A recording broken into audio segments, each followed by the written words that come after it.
20-шы насихат. Ұлы әрі құдіретті Алла былай дейді. Ей адамдар, үнемшілдік ең жақсы байлық, ең ізгі құлшылық, тыйым салынған нәрседен сақтану. Құрметтен жоғары махаббат жоқ, ал тәубеден артық көмекші жоқ. Білімнен артық құлшылық жоқ. Тақуалықтан артық намаз жоқ. Сабырдан артық жетістік жоқ. Құдайдың көмегінен артық бақыт жоқ. Ақылдан артық әшекей жоқ. Ал көркем мінезден артық дос жоқ. Ей адам баласы, өздеріңді маған құлшылыққа арнаңдар.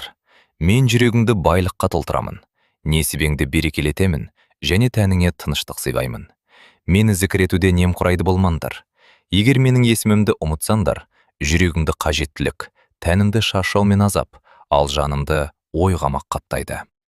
Егер сен қанша өмірің қалғанын білсең, қалған үміттеріңнен бас тартар едің. Ей адам баласы, маған бойсынуға мүмкіндік беретін саған берген денсаулығың, менің көмегіммен сен өздеріме жүктеген парыздарымды орындауға қабілеттісің.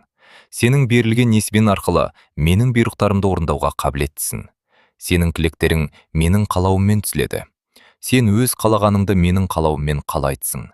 Менің мейірімім арқылы тұрасың, отырасың, ораласасың. Менің қорғауымда таңертең де, кешке де боласың. Менің мейіріміммен өмір сүресің, саған берген денсаулығың арқылы көркемденесің. Осының бәрінен кейін сен мен туралы ұмытып, басқаға қарасың. Ендеше, неге маған деген парыздарыңды орындамайсың және маған шүкір етпейсің?